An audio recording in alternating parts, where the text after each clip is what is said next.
You are listening to 17 Carat K-Pop. For more information about this show, as well as the other show I do, How to Stan, visit 17caratkpop.weebly.com and subscribe to my newsletter at howtostan.substack.com. K-pop interviews, album reviews, and more. Subscribing is free, but if you want to continue to support my work, feel free to donate. Click the Support the Show button on the homepage at 17caratkpop.weebly.com. Hello everybody, welcome back to 17 Carat K-Pop.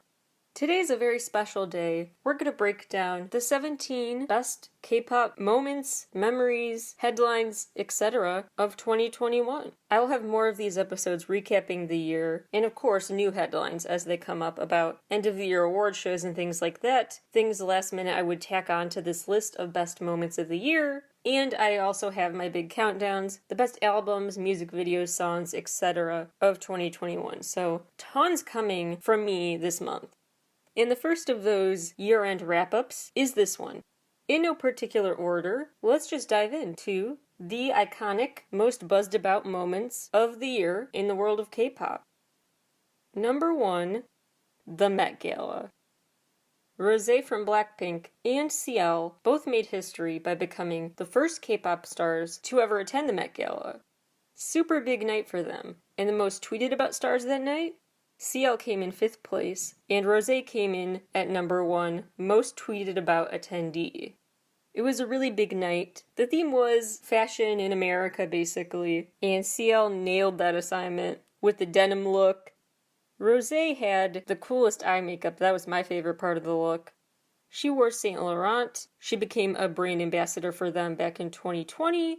She's jokingly been called the human Saint Laurent before, so there she was showing off their outfits. Really special historic moment. Speaking of historic moments, number 2 are the American Music Awards this year. A really special full circle moment 4 years in the making. Because back in 2017, BTS really got on the map in the USA because of their AMA's performance. They actually reflected years later where Yoongi was saying he was crying in the hotel afterward, felt like he didn't belong. They felt like fish out of water when they performed DNA and went to the AMAs for the first time. This year, they won in 3 huge categories, became the first Asian act to ever win Artist of the Year there. Performed twice, once with Coldplay, some of their idols, and overall just looked right at home. They looked so happy and comfortable and casual and like they belonged on stage, and they felt like they were welcomed with open arms this time. And seeing that evolution felt very special. Plus, for more subjective reasons, it felt special and I had to put it on this list because that's when it became more of a hardcore ARMY, was after the 2017 AMA's performance. That's when I really started having BTS hugely a part of my life. Their music became a big part of my life soundtrack after that, so very proud of them. Speaking of BTS and reasons to be proud of them, number 3 is the fact they got to cover the June issue of Rolling Stone and had a series of really great profiles done for each member. It was a really refreshing interview series that allowed them to really talk about their craft and true passion for music. It didn't feel like it's not like it wasn't a PR-friendly interview, but it just didn't feel so sanitized. They really just got to open up, and that was refreshing. Mr. Bang is also quoted in that piece, talking about how, quote, "I didn't want them to be false idols. I wanted to create a BTS that could become a close friend." Special details about each member's personality and thought process were present in each individual interview. Like in RM's interview, they highlighted the tendency he has to quote Kim Won-ki, this abstract artist. Jungkook was noted as definitely adoring RM, which we love. Jin got to talk about how he still has insecurities, but he also got to show off his trademark confidence too. Quote, "I want to emphasize, for the record, that everybody went berserk about how good looking I was." He's talking about a recent variety show appearance. Jimin had this super sweet, memorable quote about when he's older with a long beard, he still wants to sing and perform with ARMY. He'll just have to do the concert sitting on the edge of the stage, which was a very sweet visualization to have. J-Hope got to reflect on his solo music, the Hope World mixtape, and his mindset when he wrote it. V talked about vouching for J-Hope for president of the entire world. It certainly would be a better place. Suga got to really divulge about a song of his from 2016, The Last, and he talked about the importance of not concealing how you feel. They also used this interview to talk about how diverse their fandom is. Next up, I promise you this whole list is not BTS news, but they make a lot of news, and this year was no exception. So my next pick is BTS and the Grammys. Although they didn't technically win what they were nominated for, they basically won. The hashtag BTS Our Greatest Prize flooded Twitter the night of the Grammys. Then Dynamite re-entered US iTunes Top 10. It went double platinum in the USA right around that time. It also ended up in the Guinness Book of World Records for having the most simultaneous viewers for the premiere of a YouTube video. You know who they beat to get that record for Dynamite? Themselves, who previously held the record for On. And after the Grammy show, the members still expressed such humility and gratitude through a V live stream that over 7.7 million people tuned in to watch, thanking us for support and just having kind of an after party. It's so funny because the day after a big award show like this, you'll see a bunch of pop culture blogs and such talking about so-and-so was seen at so-and-so's after party, so-and-so was seen at this after party. And for our faves, it's just like BTS spotted in a hotel room live streaming and FaceTiming with people. But that's how they like to spend their celebratory after party time, with fans, which is so cute. Last BTS topic on this list, their UN appearance. This year, they were appointed special presidential envoys for future generations and culture. Appointed by President Moon Jae-in, who spoke so highly of them in interviews. I was very proud. The whole army was, and they got to speak for the third time at the UN General Assembly. It was another very special, important speech about reframing younger generations as not the lost generation because of COVID, but the welcome generation. Welcoming each other and new challenges and meeting the moment. I also just highly recommend that you check out not just the whole speech, but the interviews they gave there too. Because Moon Jae-in, the interview they gave alongside him, one of those was really, really interesting, just talking about South Korea more broadly. Not just their super influential now pop culture, but the history is really fascinating because they were not this huge global economy, this global economic force like they are today. They really kind of started from the bottom isn't really the right way to put it, but the point is they really, really grew eye-poppingly huge economically over decades. So the force they have become is truly, truly fascinating and impressive how they did it. And to get an inside look at Moon Jae-in's mindset was very interesting. They also, on that trip to the UN, spent time looking at art and speaking at the Met. And they went to the art museum alongside South Korea's First Lady. Next up, the return of SM Town's Halloween party.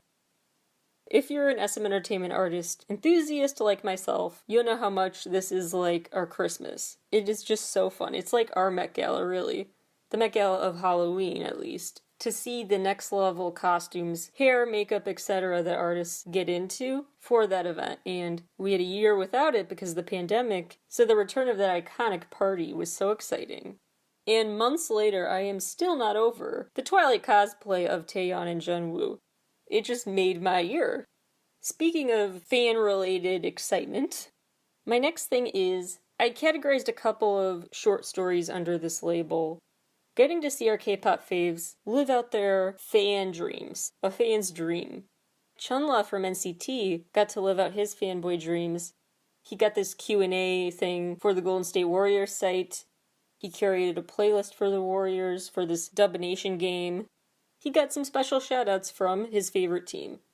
Then there's my favorite social media friendship between Stray Kids and Ryan Reynolds. It went back and forth, giving each other autographs and posting about each other repeatedly, Instagram, Twitter, etc. And it is a lovely relationship. Although I will admit, I still think the best K-pop and Ryan Reynolds moments when those two interests merged together were when he was a unicorn on The Masked Singer, and Winner, the guest judges, were freaking out over it, and when he tweeted about joining EXO and never coming back. Pretty solid excuse to get out of anything, if you ask me. Next on the list, K-Con. Digital K-Con, plus all under this category I just put other online events, because there were too many to count. K-pop really kept fans entertained all year. Fun video call events with fans, and other ways they adapted to virtual circumstances. Virtual K-Con this year still had a bunch of the same games, Q&A times, and performances as you would see at an in-person event. And the live stream shows really went next level thanks to streaming services that let the audience see. Like it's a big Zoom meeting or something, only people actually enjoy being there. So that made it feel more immersive, like you weren't just watching a screen, but you were a part of the show. Some standout performances at K-Con, at K-Contact as it was called. I would say The Boys performing Taemin's Danger, Dreamcatcher performing My House by 2 p.m., and Oh My Girl's kind of rock-ish remix of The Fifth Season. I did also love ENHYPEN's cover of Block B's Very Good. Made me think back to BTS and Block B at the Mamas together.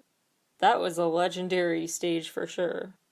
Other iconic live performances this year, of course I have to say 17's Power of Love concerts, that I recently talked about on the show, plus Taemin's Beyond Live show before he went off for his enlistment.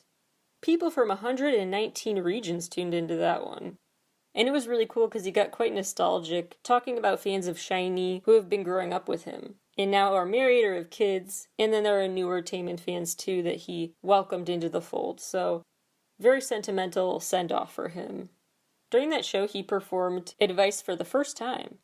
And he did this really cool dance medley with a lot of SHINee hits and his solo hits. Dream Girl, Love Like Oxygen, Move, Danger, Replay, Press Your Number, and Want. He packed a lot of songs into this.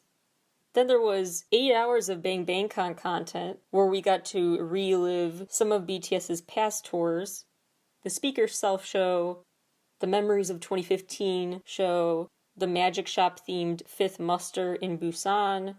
There was part of this June's Muster celebration, this Microcosmos themed BTS Muster show. They did perform from an event. It wasn't just some virtual filming location. It was an in-person show without an audience. So it still had cool larger-than-life settings. That was the show where they performed, and even rapped in Spanish on Chicken Noodle Soup. Everyone performed this group-wide version of Dechita. That was the show where RM changed the lyrics in Moving On to say 8 years thank you instead of 3rd floor thank you. Some really emotional shows. Next, the long overdue embrace of Brave Girls. Brave Girls at long last had their time to shine this year. After the Billboard charts, the military Billboard charts, used by conscripted South Korean soldiers, showed that they were really into Rolling by Brave Girls. And it ended up becoming this viral thing, this viral talk of the town, I guess. And so the song from 2017 suddenly became popular all over. So the girls got to actively, belatedly go back to promoting it, which allowed them to not just give fans a special dose of nostalgia, inject new life into it, have the momentum needed for a very successful new comeback this year, and repackage, but they also got to then issue for the first time an official light stick and fulfill their dreams of being on the show The Manager. Really happy they are getting to shine now. It's never too late for your faves is the moral of the story. Next, these are more things I put all under one category because there's so many sub-stories here. Fashion weeks. Milan Fashion Week, Paris Fashion Week, New York Fashion Week, London Fashion Week, etc. Fashion Month was historic when it comes to K-pop appearances this year. BM from Card made his runway debut in this Hugo Boss and Russell Athletic show. Nuis Minghyun attended Moncler's livestream show. Yeonjun from TXT made his modeling debut wearing a Korean designer at New York Fashion Week. BTS walked in Seoul's Louis Vuitton show. NCT's Jaehyun became the first celebrity ever to get to live stream a Prada runway show. Blackpink members made appearances throughout Fashion Month. And super excitingly, Lisa from Blackpink became part of 2021's jury for the ANDAM Fashion Awards. one of the 14 jury members to select the finalist for French Fashion Prize. A huge prize for designers. It really helps your recognition if you get it. Jeremy Scott actually previously won it, and he just became the biggest thing ever in fashion. Speaking of Blackpink, I had to put Lisa and Rosé's solo debuts on this list. These debuts were not just huge for obvious reasons, they were very highly anticipated, but also because they really were groundbreaking. No ground pun intended, but Rosé became the first K-pop star to ever perform on The Kelly Clarkson Show. And although that show's relatively new, it has become quite common for them to have K-pop stars as guests, so for her to be the first was really exciting. She also broke 2 Guinness World Records. First artist to reach #1 on a Billboard Global chart, as both a soloist and as a band member, and most viewed K-pop video on YouTube in its first 24 hours. In 24 hours, it surpassed Psy's record to receive 39 million views. The album that On the Ground came on, R, reached #1 on iTunes in 51 regions. And had the biggest Spotify debut day for a Korean female solo act ever. After this, she also became the first Korean soloist to reach 10 million followers on Spotify. Then Lisa conquered even more records, with the La Lisa video surpassing 300 million views, and the album La Lisa topping iTunes in 60 regions. It also became the fastest debut video to surpass 10 million views after 90 minutes. And Lisa, in her own right, surpassed a record previously held by Psy by becoming the fastest K-pop soloist to reach 100 million views. So if you thought it was impressive that Rosé's On the Ground got 39 million views in the first 24 hours, you should also know that Lisa's got 73.6 million in the same amount of time. She also made a solo TV debut on Jimmy Fallon. And then, of course, there was her collab with Megan Thee Stallion, Ozuna, and DJ Snake. And I have a feeling that she has more verses coming. Probably already recorded in a vault somewhere. She's collabed with a lot of people while she's been in LA. I have a feeling she just has a rap verse ready for a bunch of artists, so expect more from her for sure. What I also find just really exciting and iconic about their solos is that they've been building on each other. So Jennie broke records with her solo, then Rosé topped that, now Lisa topped Rosé's records, and now good things come to those who wait ought to be the lesson of the story. And the last member to get a solo debut, Jisoo, will hopefully surpass even Lisa's records. Speaking of Blackpink, number 12 on my list is both Blackpink, the concert movie, and their online show this year. Blackpink concerts period from 2021. Just in the week following their online concert, their YouTube subscriber count grew by 2.7 million, just in the week after the release. There were also some really cool, surprising covers during the show. Jisoo covered Habits by Tove Lo, Lisa did her own thing with Say So by Doja Cat, Jennie added a self-written brand new rap to Solo, Lisa and Jisoo wrote their own parts, added to the songs they covered. We finally got a live performance version of Sour Candy, and over 208,000 people tuned in. As for Blackpink the movie, it became the highest grossing cinema release of the year thus far, even though it was only in theaters for one weekend. And it grossed nearly $5 million at the box office. And remember, this isn't even a Netflix film. This is a brand new separate thing. Speaking of women in K-pop who are just killing it, number 13, CL's triumphant year. After delay, 2021 was finally the year we got to hear Alpha. CL's much hyped up album. Get some music videos from her, some live performances. It was a very exciting year for her. And people really welcomed this big return of CL with open arms. And she signed with Tap Music for more representation. She also started getting some Korean promo help with Connect Entertainment. She got a Rolling Stone India cover story profile with Jhené Aiko. Plus, as I said before, this was the year she went to the Met Gala and aced the assignment. She was featured in Google's first of many video that was released for Women's History Month. Even her Taco Bell ad became iconic, because she became the first female Korean soloist to star in an American TV ad. Then there is her big cameo on the show Dave, and why that is so significant, more than you think, I broke down in an episode called Pen 17. Number 14, the K-pop chapter added to the video game Dead by Daylight. It was developed with Kevin Woo, former U-KISS member, and DJ Swivel, who worked on Euphoria by BTS. They stayed very hands-on, helping create this horror story for the video game. It was this murder story basically about a star called the Trickster, killing bandmates, kidnapping people, all sorts of stuff. He had really quite an elaborate backstory. I could totally picture him getting the Hollywood blockbuster treatment. People also kept saying that the Trickster looks like someone from 80s, and I could kind of see that in one of their videos. Anyway, it's an interesting addition to a horror-themed multiplayer game, and I mark it as significant here because it was a very interesting cultural moment. And there were a few like it this year, like with P1 Harmony performing at that sporting event, moments where different fandoms, you saw if there was a Venn diagram there or not, between gamers and K-pop fans, between sports fans and K-pop fans. Even the Met Gala to an extent, fashion enthusiasts and K-pop fans. It's just interesting to me how K-pop is a part of so many other aspects of pop culture this year, and video games being one of those felt like a big deal, a big moment. It'll be interesting in the future if more groups end up actually gaining fans from other formats like being part of video games as opposed to vice versa, being there for the fans they already have to enjoy. Maybe it'll be the opposite more. I mean, it seems like quite a few gamers got into G-Idol after the League of Legends involvement started, so you never know. Next up, I put this season of Kingdom, Legendary War. The winner was announced this summer, so spoiler alert, but by now, not really.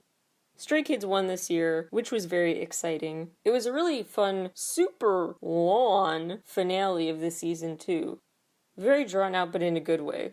It was a great time to see a bunch of boy groups that I really like give songs new life live. The soundtrack is really dope. We got to hear Wolfgang before it became on a Stray Kids track list. The final round ended up being totally fan-chosen. Through votes and streaming, the power was really all in our hands. The Kingdom Come performance from the boys also deserves a specific moment of appreciation. I will talk about this season of Kingdom in a future episode of the show when I talk more about the history of these types of competition shows. But it was definitely a standout this year. And speaking of standout programming, also on my list I have Street Woman Fighter, the dance crew competition show that brought back all of the America's Best Dance Crew nostalgia.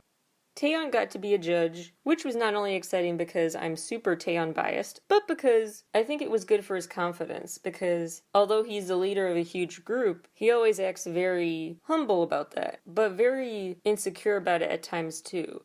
Unsure if he's fit for the role. So I really hope this actually was not just a big learning opportunity for the people he judged, but for himself. A big confidence booster. And it was hosted by King Daniel, which was exciting to see as well. Number 17. 17's year, and their big Power of Love project.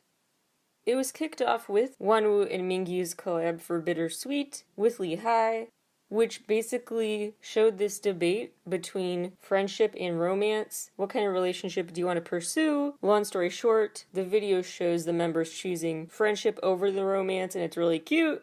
Then they fully embrace this friendship with that single Not Alone. But then, in their summer comeback, Your Choice, they went back to thinking, well, maybe I am ready to love, ready for romance. And so they start assessing that in all the ways I wrote about at length on my site, my newsletter, and went on about in episodes of 17 Talk. By then also, different sides of love were explored with solo members' pursuits. Junsun's Silent Boarding Gate was a really pretty special reflection on a relationship. Hoshi had this interesting analogy for a confusing relationship with the spider web analogy that lent itself to super dope choreography. The 8 had side by side. In that video, it was really cute. He was trying to get this girl's attention, win her over.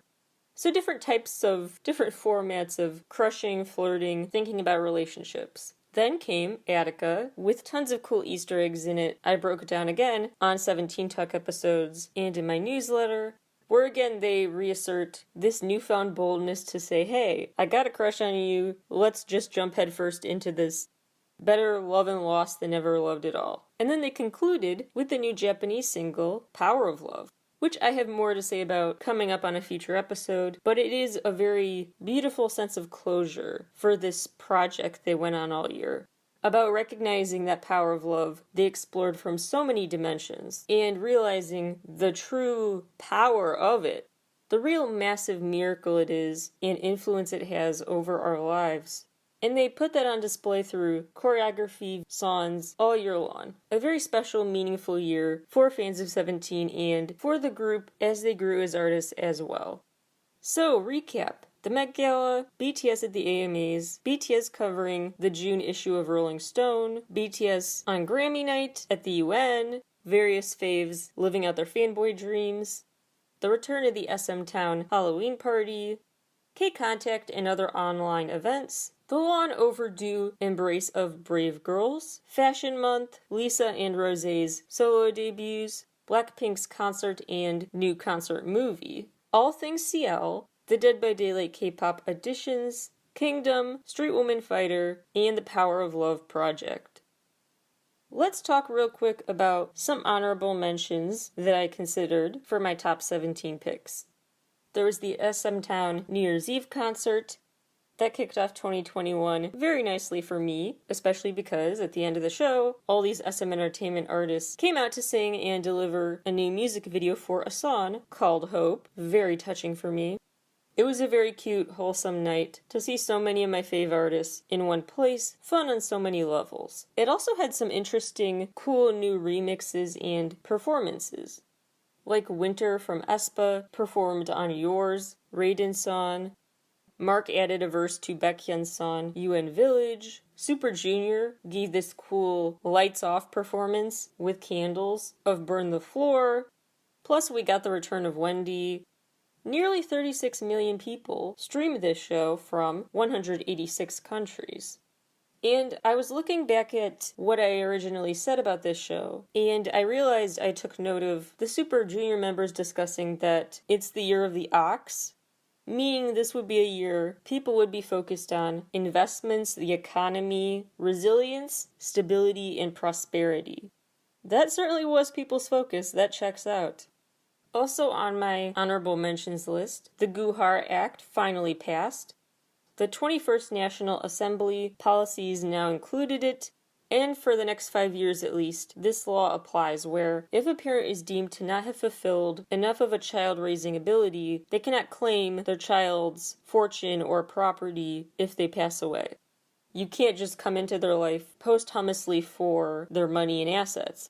There were new exciting additions to the Korean Music Copyright Association list of full-time members this year, including Yoon and Mino from Winner, Loco, Changmo, Roy Kim, Maktub, very exciting. NCT 127 became the first K-pop group to host SNL Korea. Twice sang at the Time 100 Talks event. It was a really big deal. The day's speakers included Kang Kyung-hwa, South Korea's Minister of Foreign Affairs, and they performed a B-side, Depend on You, getting to shine a spotlight on a song Nayeon wrote, which I love. BTS performed on the MTV Unplugged series, where we finally got to hear Telepathy live. They sang Blue and Grey live, Life Goes On, Dynamite, and they sang that incredible cover of Fix You by Coldplay. And lastly, this was also a big year for a ton of different solo debuts. Various IZ*ONE members, Jo Yuri, Kwon Eunbi, looks like Miyawaki Sakura will have a lot coming next year. The GOT7 members individually were each killing it. 17 members, of course. Do Hansei from Victon, Yuki and Soyeon from G-Idol. What a stacked year for solos. Sorn from CLC. I could go on and on. And I will, on some more 2021 recap episodes of the show. So stay tuned, lots more to come for this show the rest of the month. Thank you guys all for listening, and I'll talk to you all again very soon.